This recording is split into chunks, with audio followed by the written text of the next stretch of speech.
Before I move to the food security aspect, let me just restate a couple of points that I think are important to understand the context here.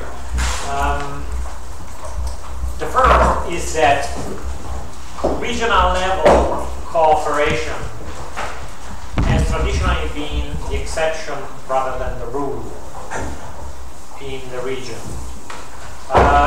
When it has happened, it has been heavily tilted towards security and traditionally hard security stuff, so military.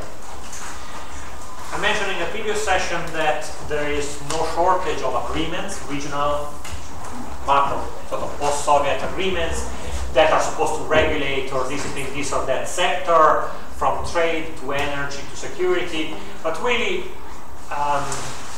the record in Central Asia and more broadly in the post-Soviet space is rather disappointing when it comes to the effectiveness of these sectors. And I was talking to some of you during the break, and really the exception to the rule is that comes out of very specific areas of cooperation, namely that of military cooperation and the demilitarization of border regions. So what I have in mind here is the cooperation between China, Russia, Kazakhstan, Kyrgyzstan, and Tajikistan in the early 1990s, throughout the decade, within the format of the Shanghai Five and the Shanghai Cooperation Organization. That is really the one example where there was a regional challenge, the problem that arose from the lack of demarcation and agreement of borders that were very militarized in the Soviet era. The Soviet Sino border was not the smoothest border that we could possibly have. So we have a collapse of the Soviet Union, a very militarized state, and the emergence of new states in a context where there was no agreement. So that was an area, but that is really the exception to the rule. Unfortunately, cooperation is otherwise scarce. And the two reasons why cooperation has been scarce are one personal and one institutional. The institutional one I've mentioned repeatedly, and I think has to do with the emphasis on survival, capacity, and strength, or better, weakness of the institutions that we're looking at, particularly the states.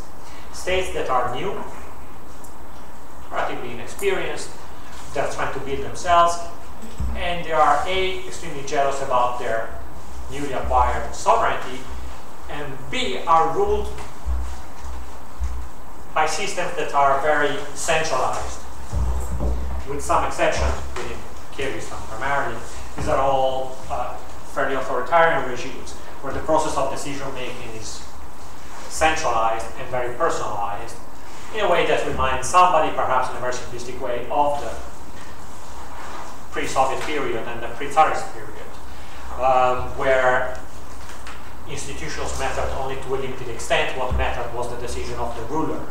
The problem here is that these rulers are very keen on ensuring, first and foremost, their own survival.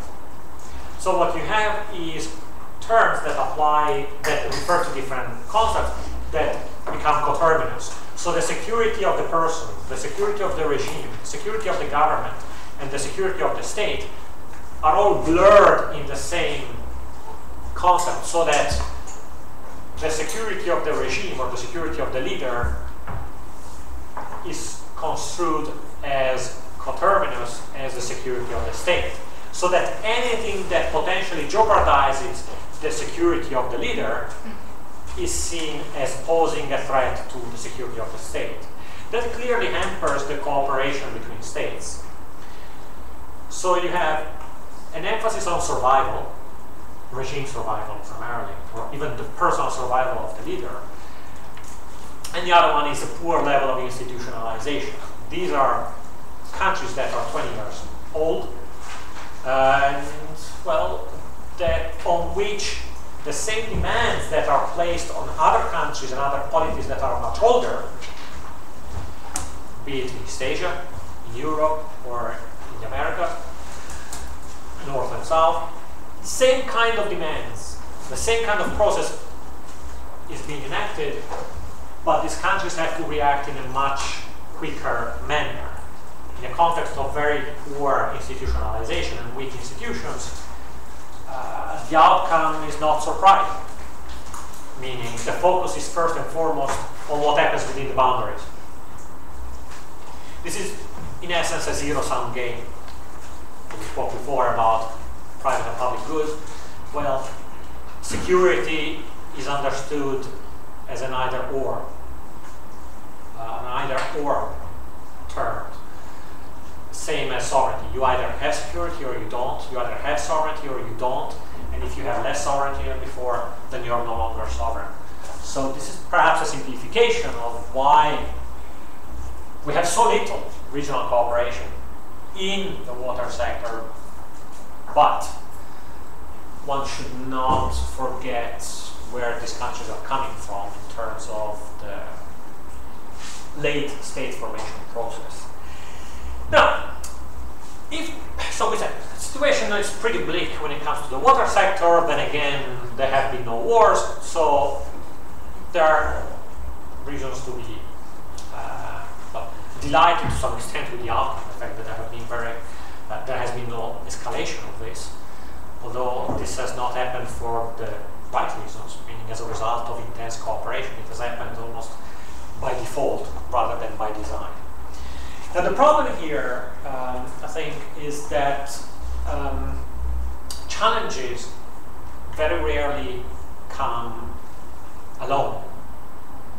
Challenges, particularly environmental challenges, very rarely appear as a standalone challenges. And in the case of Central Asia, in fact, we have challenges that keep running into each other. Challenges in the water sector that affect other sector. And that's what basically could be referred to as the nexus between different security areas. The food security area, the water security area, and the energy security area. Analytically, these are clearly distinct phenomena.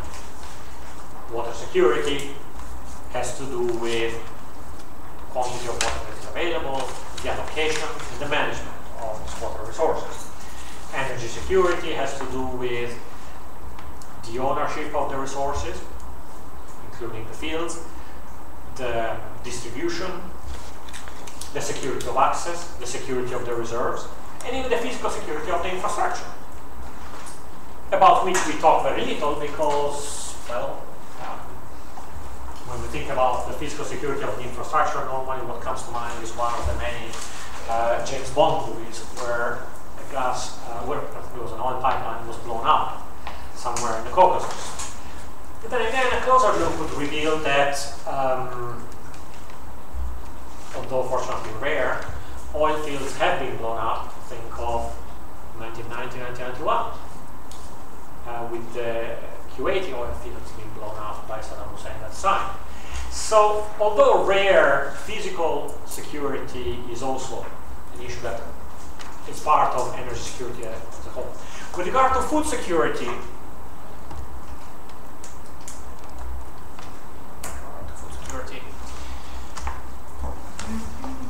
the issue is, the concept refers to both the physical and economic access to food and food supplies.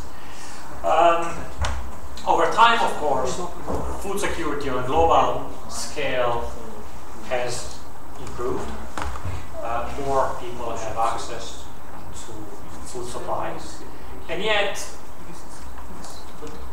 dramatic population growth in India and China, the situation has also worsened at the same time, with 1.5 billion people having access, well, that are basically living on $125 a day. So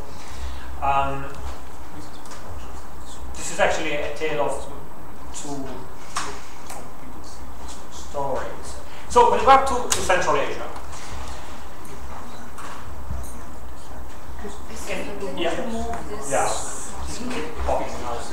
Can I close this one or? Yes. Okay.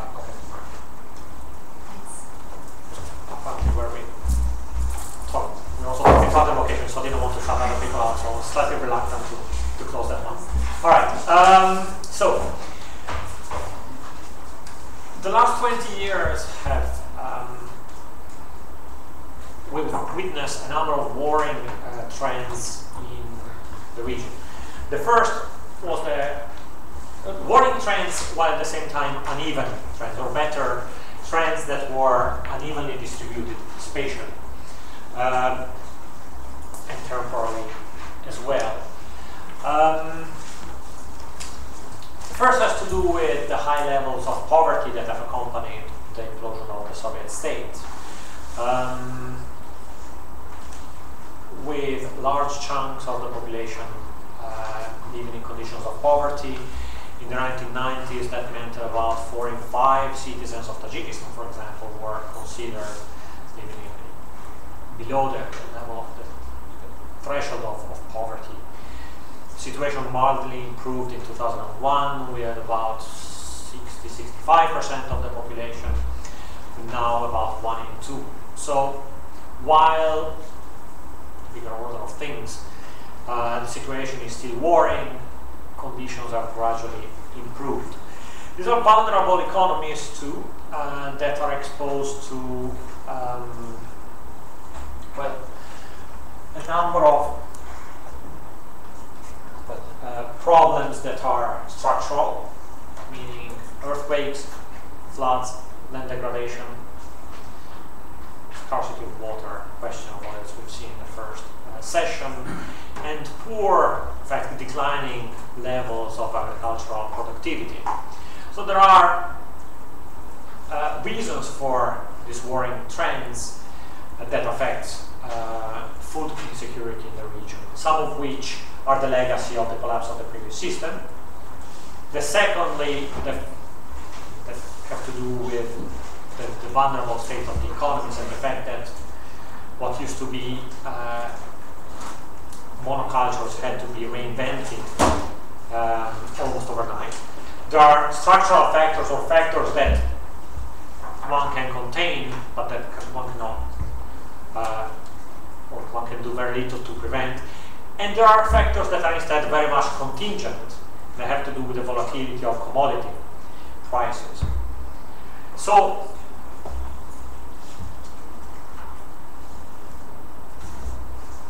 the legacies, I don't spend too much time on this, have to do with the poor development of the local economies, the fact that each of the Union republics, the Central Asian republics, was built around one sector and one sector only, or at least one predominant sector, the specialization, which obviously meant that no single republic was viable economically as of 92, the lack of investment in infrastructure, which meant that even promising sector, like the hydrocarbon one, turned out to be a curse rather than a blessing.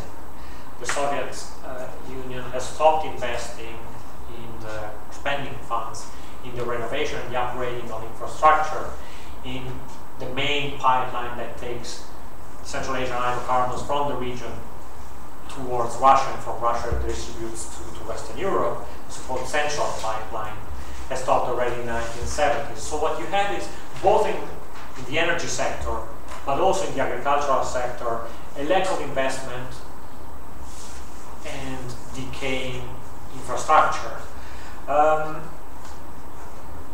combined with misuse of land and water.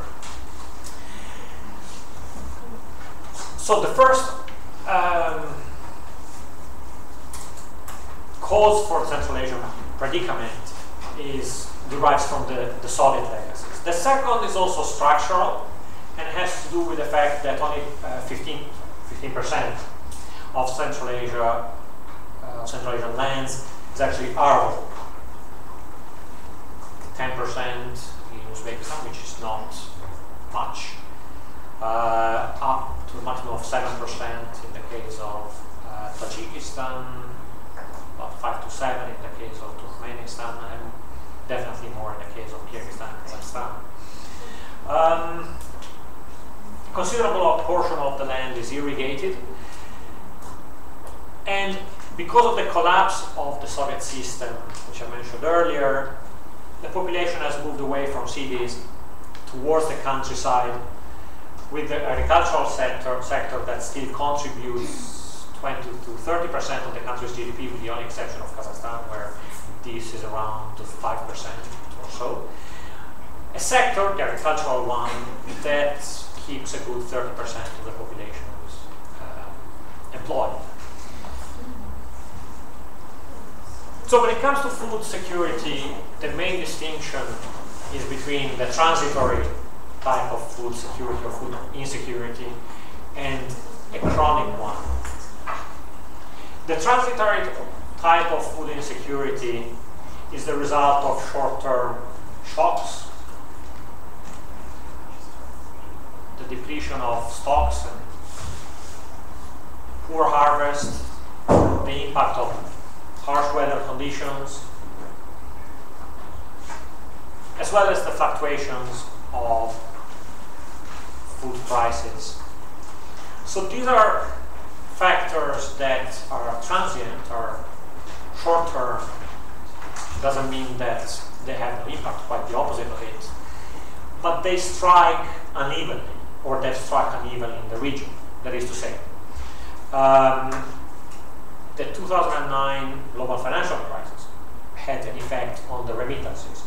A large segment of the Central Asian population works abroad, particularly in Russia and in Kazakhstan. The slowing down of the economy then meant that fewer people were going from Kyrgyzstan, Tajikistan, and Uzbekistan. And we're speaking about up to 2 million Tajiks, 1 million, 1.5 million Kyrgyz, and somewhere between 1 million and 1.5 million Uzbek citizens working abroad and sending remittances back home.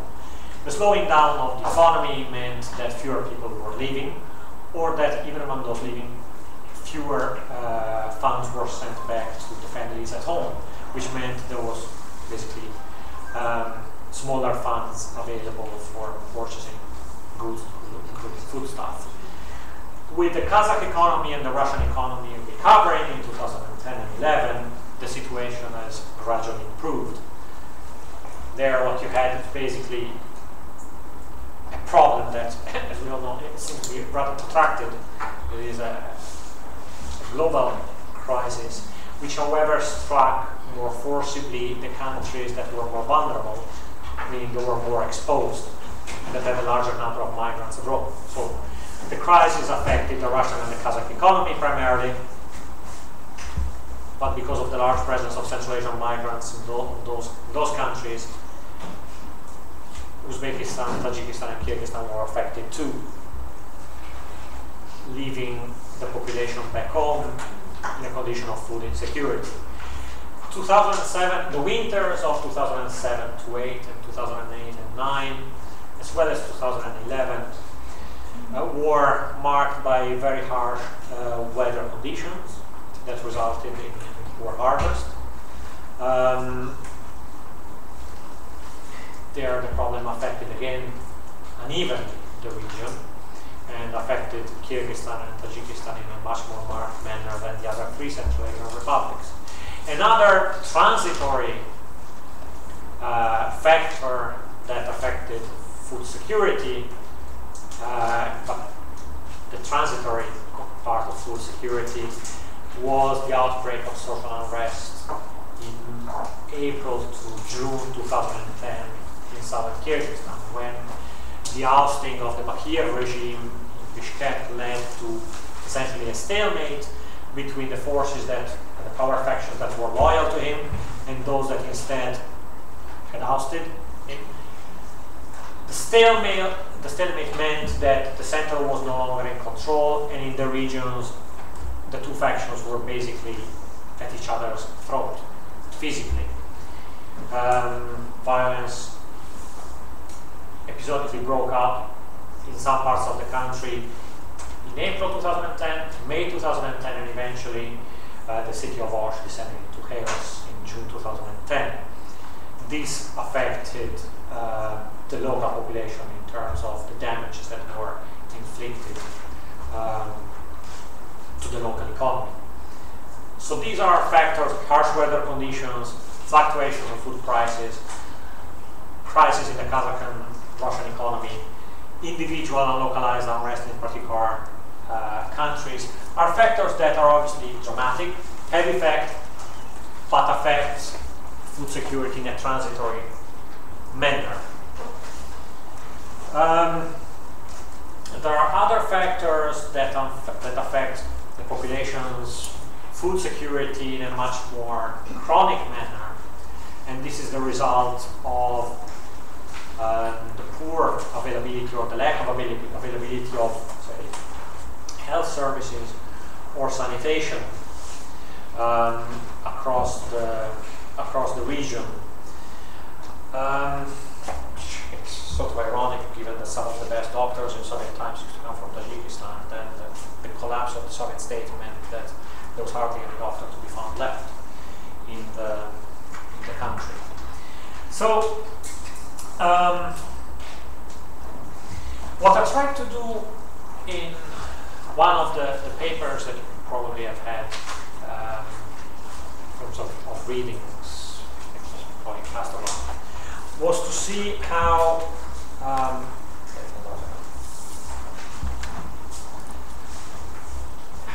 challenges concerning the three sectors, water, energy, and food, basically run into each other.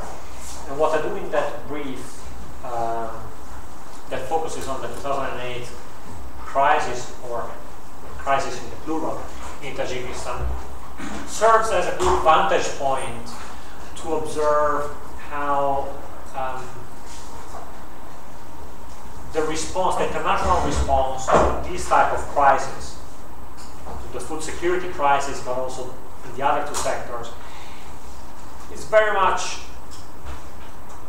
welcome, but is also driven by short-term concerns. And as I said, I use in the policy brief, I use the case of Tajikistan to illustrate the challenges that all the Central Asian economies and societies face.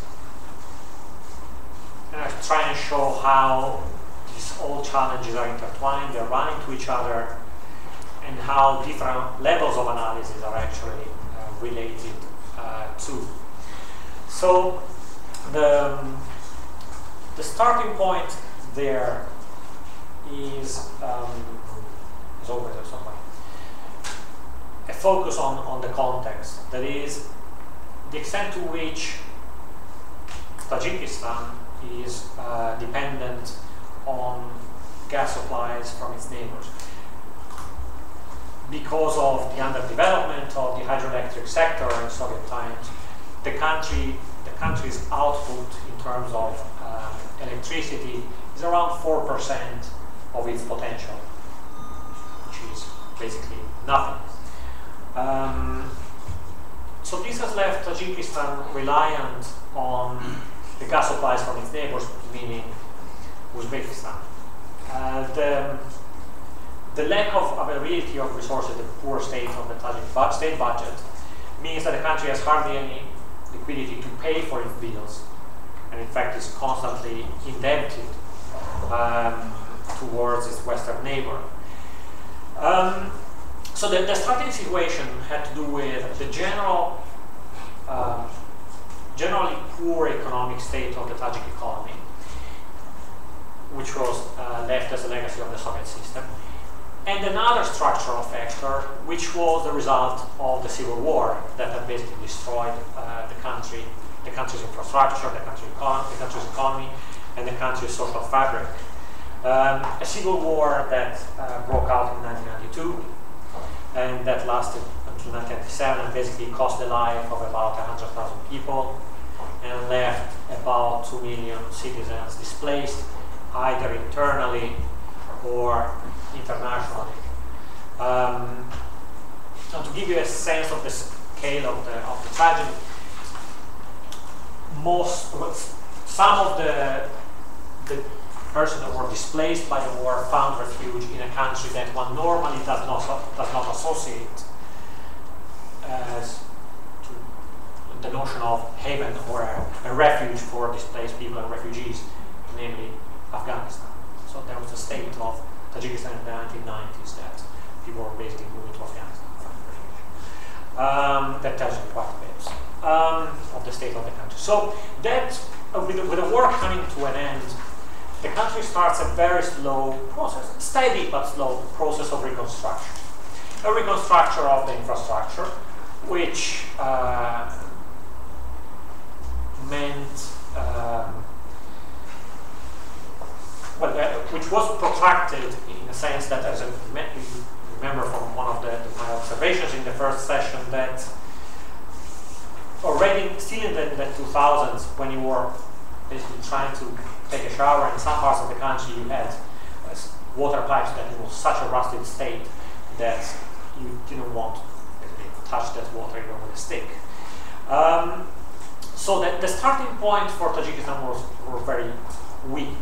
So of the 5 Central Asian republics, Tajikistan was definitely the poorest and the most vulnerable that emerged from the Soviet collapse. And even in Soviet times, Tajikistan was the one with the poorest economic indicators, the macro indicators. So the starting point were not good. There were triggers that made the crisis in 2007, from 2007 onwards, particularly harsh, which was a series of harsh winters, so weather conditions, locust invasions, a drought, which led to the depletion of crops and livestock, and then eventually that climaxed in a very poor harvest in 2008. This led to a tremendous amount of damage to the rural population, leaving Tajik citizens more reliant on the import of foodstuff and more exposed to the fluctuations of the basically global commodity prices, including food. So according to reports that came out in 2008 of basically the World Food Program and others, about 2 million people out of 7, so a significant segment of the population, were left unable, in a condition of food insecurity, were left unable to afford food. This was a condition that affected urban and rural communities alike. As you can see, the situation was dire enough in cities, capital Dushanbe, Fujan, Karov, where about 15% of the urban population was left in a condition of food insecurity, of severe food insecurity, and an additional 22% found itself in a condition of moderate food insecurity. The situation was even more dire in the countryside, where the large majority of the Tajik population lives, where basically 34%, so 1 in 3 citizens were left in a condition of food insecurity. So the bottom line is that the combination of long-term structural factors, Soviet inherited, structural factors that were more short-term, the legacy of the war, and some short-term triggers, environmental conditions, harsh weather conditions, and the volatility of food prices, meant that seemingly all of a sudden the food crisis in Tajikistan made the headlines in 2008, and particularly from 2008 onwards. Kyrgyzstan has gone through something similar, but on a much smaller scale. Now, what this has led to was a very prompt and very generous response by FAO, by USAID, by a number of other governments, including the Kazakh government, that basically allocated significant amounts of money that were designed to basically alleviate the predicament in which the Tajik population found itself. So you have the outbreak of a crisis, which many should have seen coming because of the structural factors which I mentioned before. By the end of today, you will have probably come to believe that I'm obsessed with the Soviet period, which to some extent I am, but unless one looks at why Tajikistan has emerged, has become what it is, we are going to be unable to deal with the crisis, because we would otherwise continue to treat the crisis as transitory with a sudden beginning and at some point an end. And instead, by bringing the Soviet period into the analysis, we come to understand the crisis in Tajikistan not as transitory, but rather as chronic, which demand a very different type of response. Be it as it may, the response was there, and it led to an improvement of the conditions. But as with this kind of responses and appeals, much is pledged. 27 million, less than 10 were eventually delivered, as it happens with the appeals.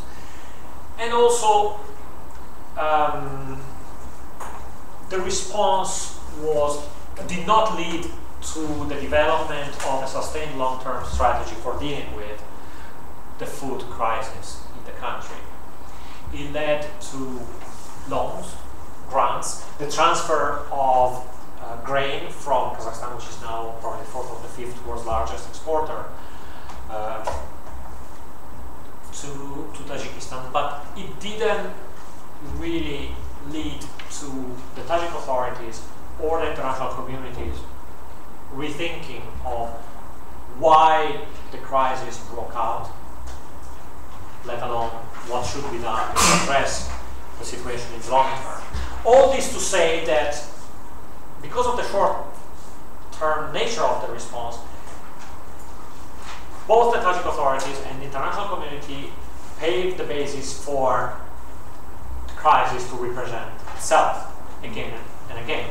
And so it did in later years, particularly in 2010 and 11.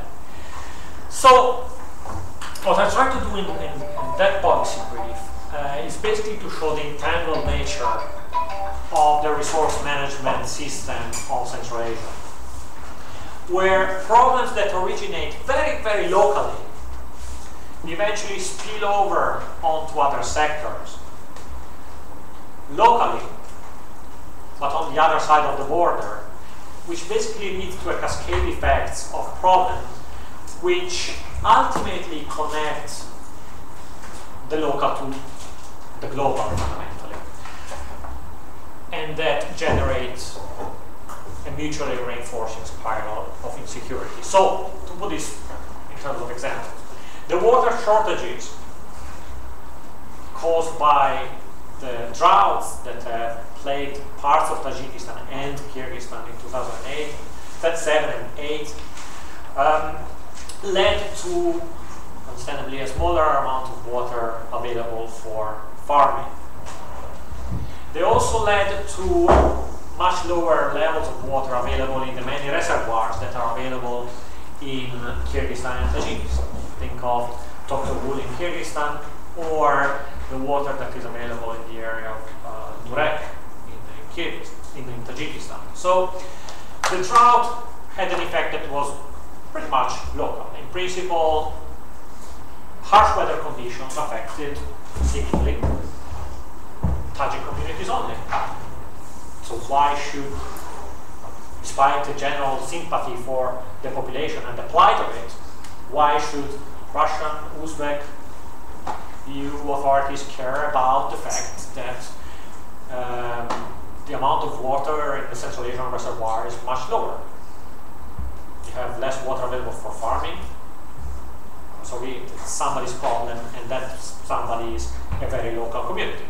Now the problem obviously there is that lower levels of water in the reservoir mean that less water is available downstream for farming.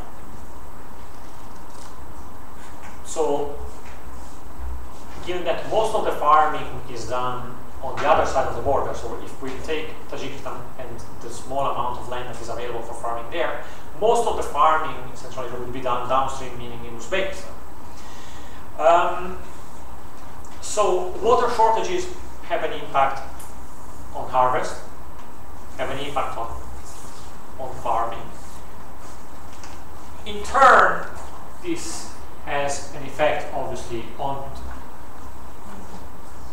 the population's access to food. This leads to a retaliation from the population, from the country that suffers from these water shortages, that basically engenders a spiral whereby the diminished amount of a resource that is available in country A affects the amount of resources that is available in country B, which then retaliates towards the previous country in terms of cutting down the supplies. So lower levels of water mean poor harvest. In turn, the country whose farming sector suffers leads to gas supply cuts, which means that there are shortages of energy in country A, which therefore needs to use more of its water from its reservoir to generate electricity and to generate heating during the winter, which basically reinforces the spiral, because by the time the summer comes, the lower levels of water have decreased even further. So what appeared to be a very localized problem, a poor harvest in the Tajik countryside, and one could say to end, but that's it, eventually had effects on the agricultural sector in Uzbekistan, which in turn affected the country's energy policies towards its neighbors, which in return, to which Tajikistan had to respond to by generating its own energy. Its energy could only be generated by relying on more water, which again reinforced the problem. So, but because of the poor harvest, both Tajik farmers and Uzbek farmers had to rely on imports of foodstuff, thereby making the population vulnerable to the price hikes that that were in any case affecting grain, wheat, and other products. So, in essence, what I've tried to do there is to look at what, speaking about the water, energy, food nexus means in practice for the local community, and how looking at how a crisis manifests itself at a very micro level affects regional security and eventually ties into the global level too. So what I try and do is to connect local, regional, and global levels of analysis and show how analytically distinct security challenges eventually feed into each other. Well, that was pretty much what I was trying to do back then. What I'm trying to do here, and the table basically comes out of a recent report by FAO on food security and insecurity in the region, is basically try and show how the region is affected unevenly by this problem. And what you have in the first column, you have risks, then you have factors affecting those risks, and then basically you have a table that shows the extent to which Central Asia is affected by this. And basically the three main risks that the region faces when it comes to food security are, first, the volatility of food prices, the reliance on imports. At the beginning of this session I mentioned that a very small portion of Central Asia's land is arable and available for farming. In a situation where the population is growing, that means that the Central Asian republics have basically to import more and more. And reliance on import exposes them to the fluctuation of prices. And the third is basically a problem that we face all, which is that of climate change. So changing weather conditions that affect harvests. Some of these challenges affect Central Asian republics pretty much evenly, and that's unsurprisingly that of weather conditions. Others affect some countries more than others, and that's the reliance on import dependence. And that's a risk that affects Kyrgyzstan, Tajikistan, Turkmenistan, Uzbekistan more than others. Uzbekistan increasingly so. Kazakhstan exports food to the rest of Central Asia, so it's not affected by this. The extent to which the country, the government has the financial resources to cushion the crisis is also a factor that affects the region unevenly. So all this to say that while food security is a challenge that affects the region as a whole, some parts of the region tend to be more affected than others, and this is the case of Uzbekistan, Kyrgyzstan, and Tajikistan. That some risks are much more marked compared to others. What the table doesn't show, and the table inevitably is fairly static, what the table doesn't show is that had we looked at this 10, 15 years ago, we would have received a fairly different impression. We would have seen Kazakhstan, for example, in a much more dire condition. A glance at the macroeconomic indicators of Kazakhstan's economy today suggests a very different picture, and sometimes even a very misleading picture, given that the macro indicators are very different.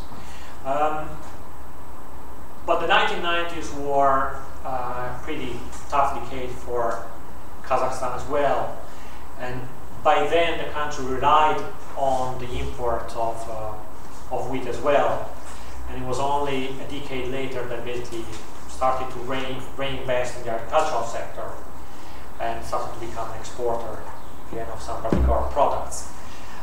So while the table tells us something, and something that is already nuanced about the varying state of food insecurity in the region, there's also a more dynamic aspect of it that the table doesn't show. Do we have questions so far? Yeah. Just a question of, to clarify something. What is severe food insecurity? Are we talking about something close to starvation? And has actually this region faced starvation so far, or how close it is to this huge problem? No, it's not. It's not close to starvation. It's a basic combination of with severe malnourishment.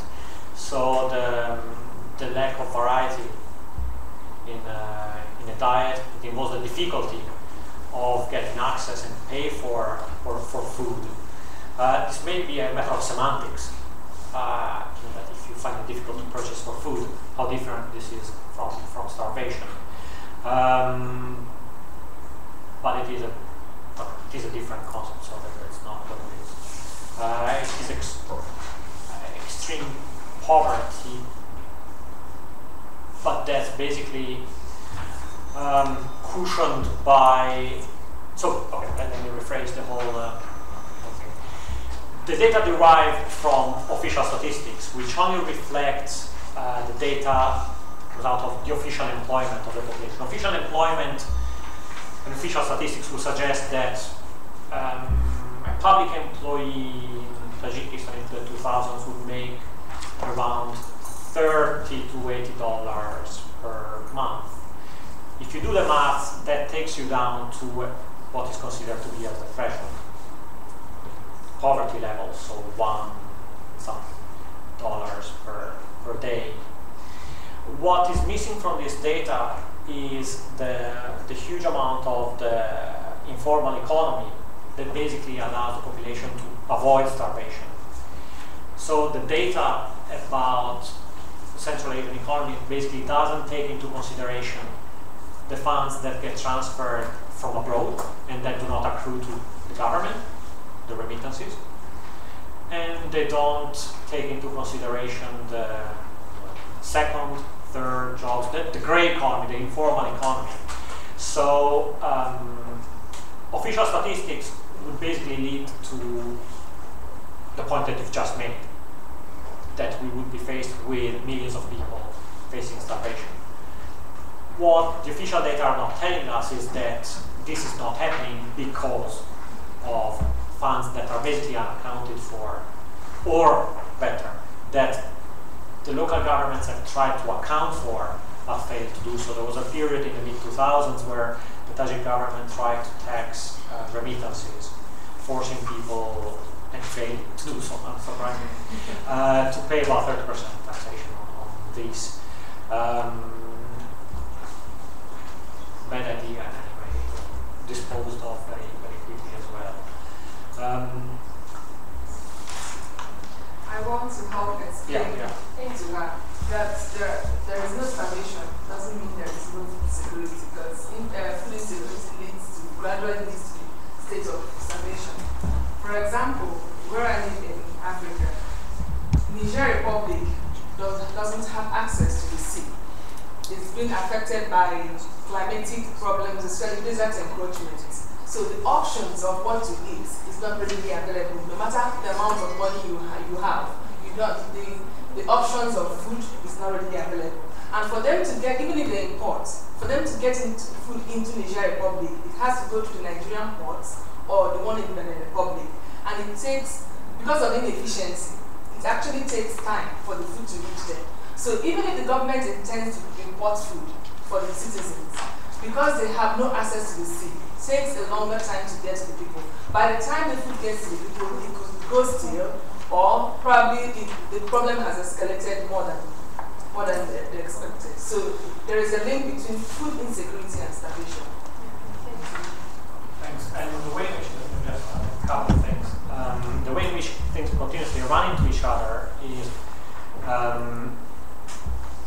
when food supplies from the neighboring countries get stuck at the choke points, which are the border regions. So, of very poor political relations between official Uzbekistan and official Tajikistan mean that supplies, goods, deliveries get stuck at the border points, at railway stations. And that applies to food imports, but it also applies to things that have nothing to do with Tajikistan, have nothing to do with Uzbekistan, and have everything to do with global politics, non-lethal supplies. Think of the Northern Distribution Network. That is the combination of rail, air, and road routes that the United States has developed to deliver supplies to Afghanistan, like us in Pakistan. They basically rely on the same kind of networks that ordinary people would rely on to get their food imports. So the same railway line is supposed to deliver grain imports from Kazakhstan, as well as portable toilets for the US Army. Now, this becomes problematic because two things start to appear.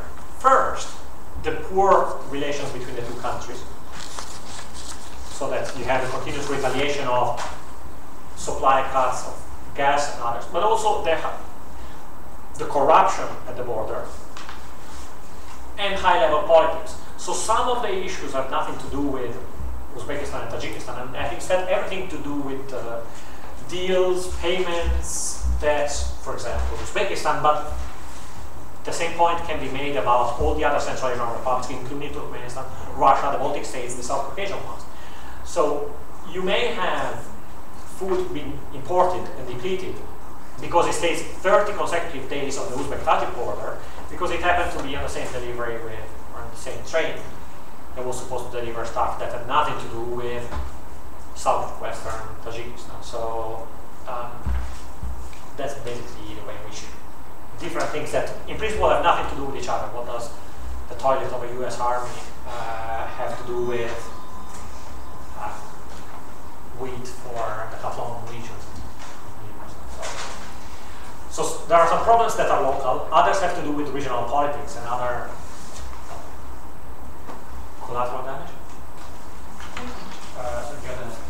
What is the implication of food insecurity on governance or public policy making? Like, for instance, in India, to counter the problem of food insecurity, we have a whole debate of passing a food security bill. It's in our parliament. I mean, it's been debated nationwide. So, what are the implications of the food insecurity in the governance pattern in this region? Well, under pressure from various donors, to be fair to the Tajik government, there have been attempts to develop a national development strategy that would take the food security aspect into consideration. The country has its own national development strategy.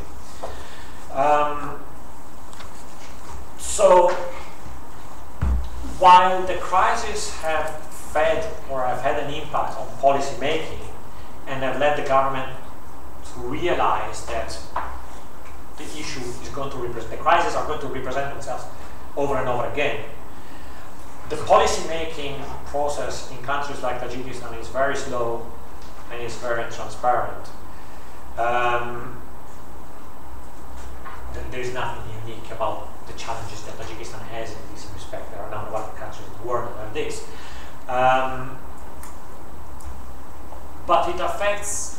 But it requires a rethinking of the country's economic structure, the importance that farming has, the importance that the country gives to industrial development, privatization of the land. I mean, this is a country that came out of the Soviet Union where land belonged to the state.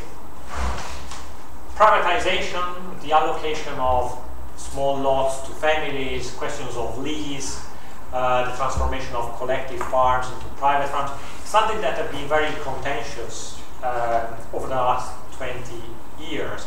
And many of the Central Asian republics, I mean all of them, have considered land a strategic asset, an asset that countries are not willing to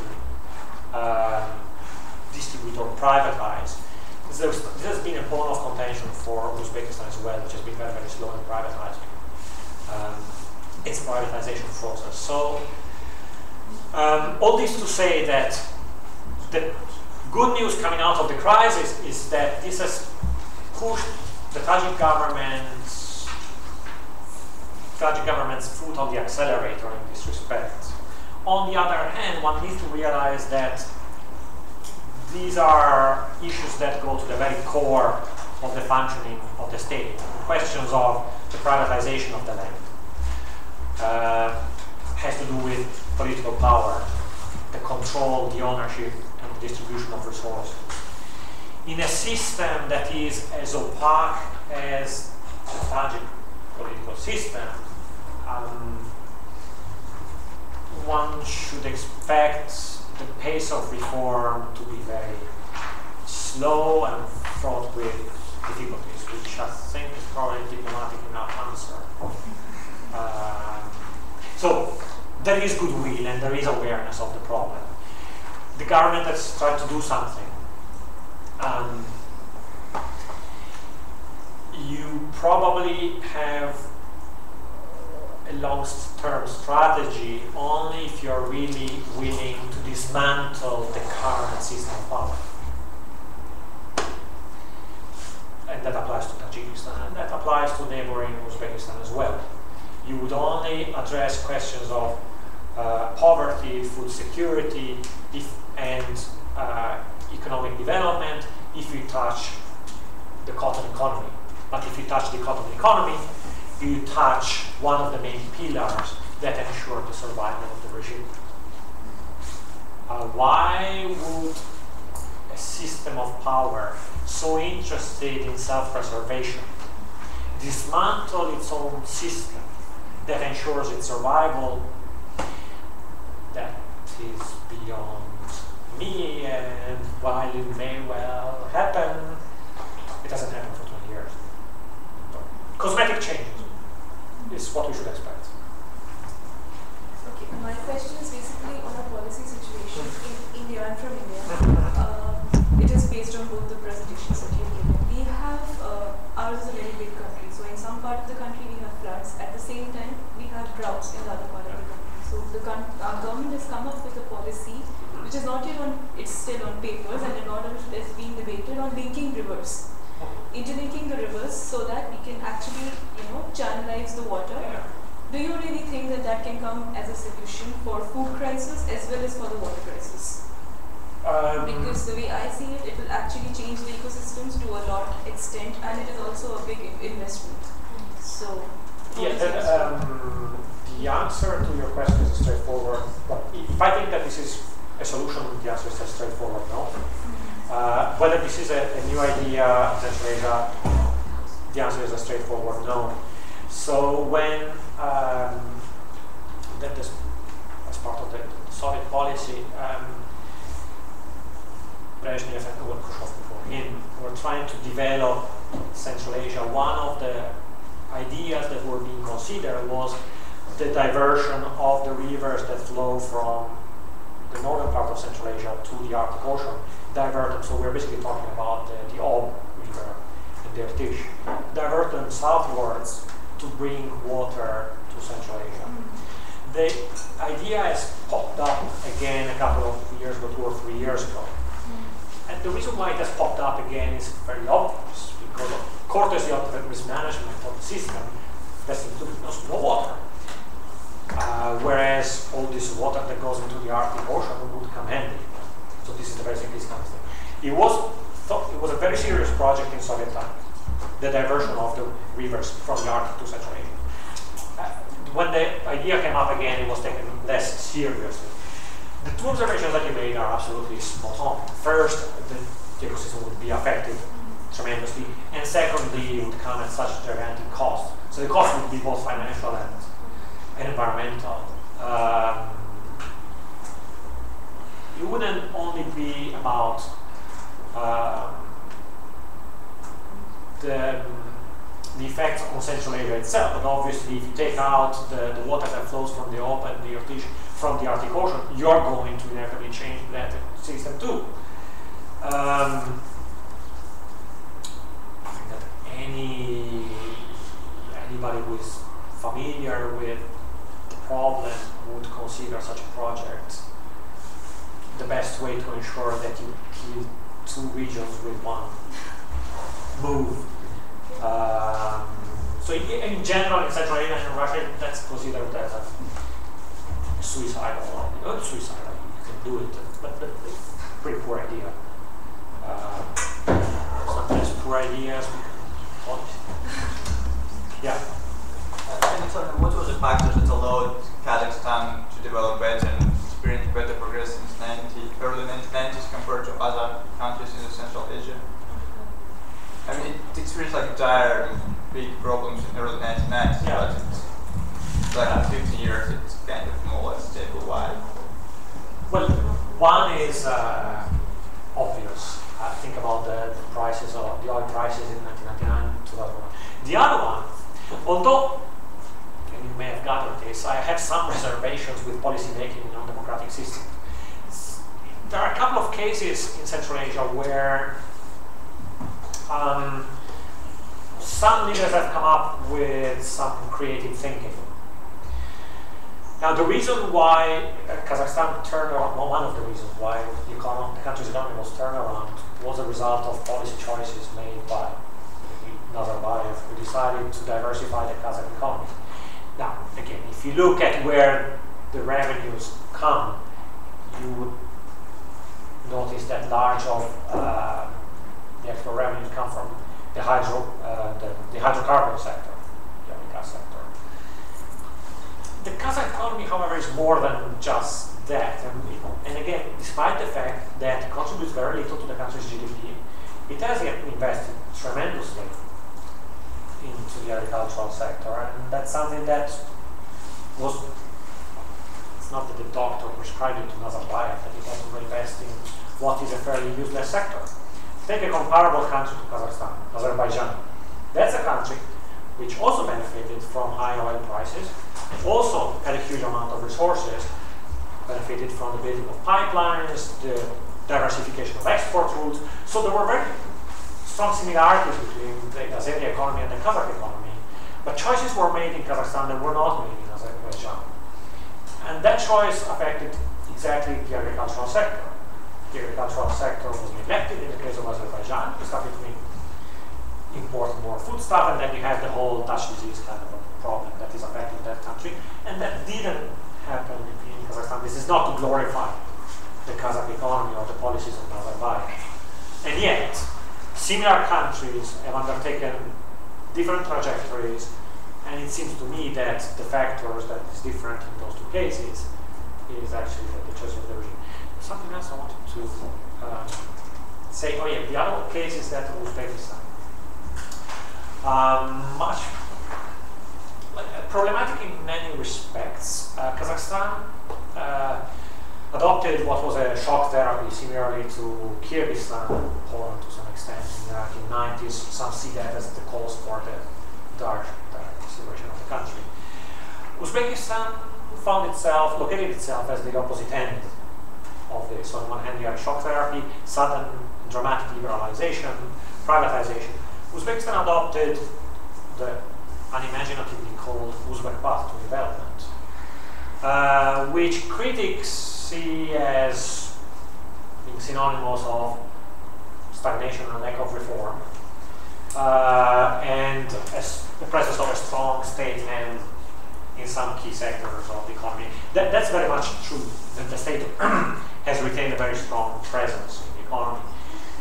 That said, again, similarly to Kazakhstan, the Uzbek government has tried to identify one or two sectors that are not the energy sectors, whatever, that have nothing to do with minerals or carbon, where investment could be channeled, state investment. And in the case of Uzbekistan, this was agriculture again, which moved the country from a situation of food deficit to a food surplus, and the automobile sector, which makes Uzbekistan a fairly successful exporter of cars, particularly to the Russian market. So, while probably neither the Kazakh model of development nor the Uzbek one will ever make the textbooks as sort of models for how to turn around the command economy, hey, one probably needs to acknowledge that both policies have allowed the country to cushion the effects of the crisis in very different ways. Kazakhstan was very exposed to the global financial crisis because of its integration in the financial system, especially the banking system. But it had, well, at least the agricultural sector to rely on as well. Uzbekistan has opted for a different strategy. Uzbekistan has basically insulated the country from the rest of the system. So Uzbekistan is very little integrated in the global financial system. One could ask the question as to whether this is a viable strategy in the long term. Probably not, but again, look at the country's data from 2008 onwards, and with all the reservations about the country's official statistics, one has to concede the point. But again, the macroeconomic data of Uzbekistan are one thing, nuance.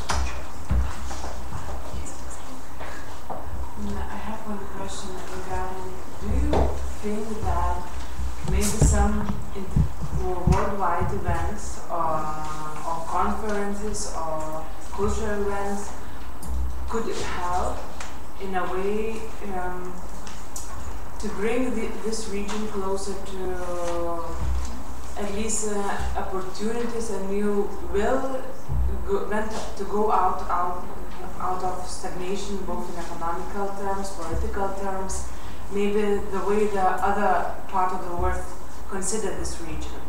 Why do I ask this question? Although I didn't follow much, but this year Eurovision Song Contest took place in Azerbaijan. And what I read later on in media, it was in a way very controversial, because what we saw, or people saw on the television, it was like country dream. I mean, everybody would love to go there. Beautiful nature, and human untouched nature, beautiful, developed cities, etc. But then you read what was behind that. People were forced to work 18 hours per day to build up everything, etc. So what's your opinion on this? But the record of global organization from the United Nations onwards is a bit patchy in terms of their effectiveness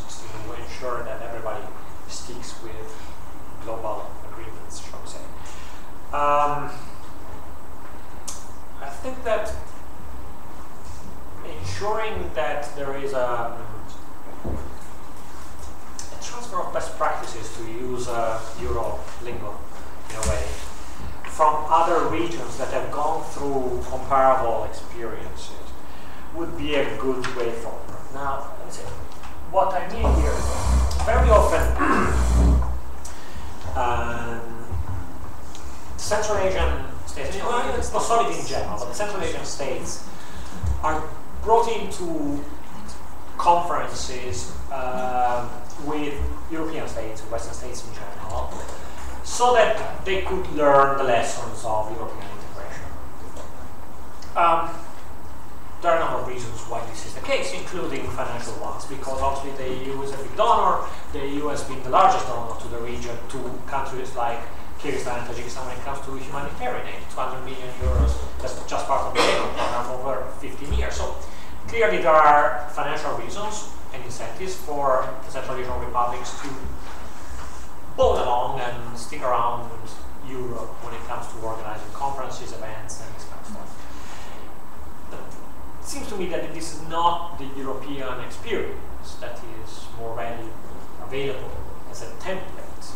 I think that for very different reasons and self-serving ones, people like Nazarbayev and Karimov had got it right in the early 1990s when they started to look at countries in East Asia and Southeast Asia that had gone through in the 1970s the state-led model of development. Singapore, Malaysia, Korea, Taiwan. These were countries that were extremely poor up until the late 1960s, and then all of a sudden underwent a miracle. The Asian tigers, or better, doesn't matter, Asian or not, tigers or not, countries with a very poor and low starting point, where the state played a very important role, that started to develop economies built around export, basically. Perhaps provide a better term for comparison. These were also countries that were very jealous of their own sovereignty. They were very reluctant to cooperate with their neighbors, with whom they had a very fraught history. Think about relations between Korea and Japan, Korea and China, China pretty much everybody else. Southeast Asia, the various republics, so Myanmar, Cambodia. So these were countries that were very close to each other. Relations with the neighbors were a bit problematic, shall we say. So I think that bringing Central Asia into sort of events, conferences, or just socializing key decision makers with decision makers that in the last 3 or 4 decades have basically been involved in analogous processes or have at least faced analogous challenges would I think be beneficial. I'm really not entirely sure what the purpose is of getting Verde Bucamienov sitting outside Hollande or Mario Monti share the platform with Islam Karimov. I think that one should probably think more creatively about whose experience, well, the region of which region, the experience of which regions should be perhaps analyzed, critically discussed. I'm not saying transposed because replicas don't work. So the whole point is that it seems to me that Central Asia would probably be better off if it looked eastwards rather than westwards. All that said, I mentioned briefly that this is precisely what Nazarbayev and Karimov were doing. They were doing that for the obviously self-serving reason that the Asian tigers were economically growing countries. They were also very authoritarian ones. So you had political authoritarianism and economic development. How convenient if you are the president of one of these That's exactly what I meant, not like to go east or west or towards which kind of development, evolution, but like in general that more worldwide attention would be drawn on the region, on the problems, on providing some maybe solutions, assistance in that area. So you're right. The attention tends to be focused on very few sectors, and those sectors require stability. We don't invest in the Kashagan or the Kashagan fields if you know that from one day to the other the field can be blown up. You want stability. So the incentives, so there's a bit of a trade-off. So while I pretty much agree with what you're saying, I think that it's very difficult to see this happen, at least in the short term. That's not to say that it may not happen, but it would require a change of heart or a change of mindset in the region, which at the moment is difficult to see. But again, small steps may have been taken. The extractive industry in Kazakhstan has become less intransparent than it was 10, 15 years ago as a result of international pressure, which has led Kazakhstan to sign up and actually abide by some of the international treaties that regulate that. So, slow pace is what it is. So it's what has defined the region. I think that we can all make a number of critical comments and remarks about some of the questionable choices that have been made, but I think that both with regard to the diversification of the economy, the development of new sectors, and attempts to think creatively, but at the same time one should also give what is due.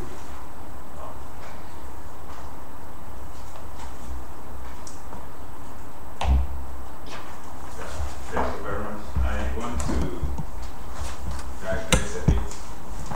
You talked about 2 main issues today, water and food security. I just want to add my voice to the food security issue. Drawing from the experience of my country, you raised some factors that you consider as a bit worrying trend when you raise some variables that bring about food insecurity. Let me give you this practical example. My father is a farmer, retiring, and then he has 17 of us, and I'm the firstborn to him. When I was alone before my siblings, I think I used to enjoy a lot, eating several times in a day. But as time went on, because of the increasing numbers of the children, he decided to withdraw some of the meals. Because he was not capable of feeding all of us. So as I'm talking to you now, we only can be assured of dinner. As for breakfast and lunch, it's left to everybody to manage.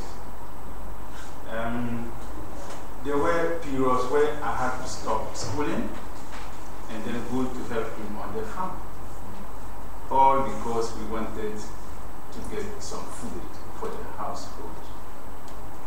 So the point I'm just dragging at is that the points you have raised are very valid, but in the African context, high population growth rate is a very serious threat to food security. Not only because of high fertility rate, but we also encounter in-migration. For example, the government of my country is partnering with this Fulani herdsmen from Cameroon. They drive their cattle into Ghana across boundaries, and then the cattle are allowed to graze and even destroy farm products. So I'm just trying to add that the points you raise are very good, but using the experience of where I am coming from, the inability of people to control the population growth is even much more threatening.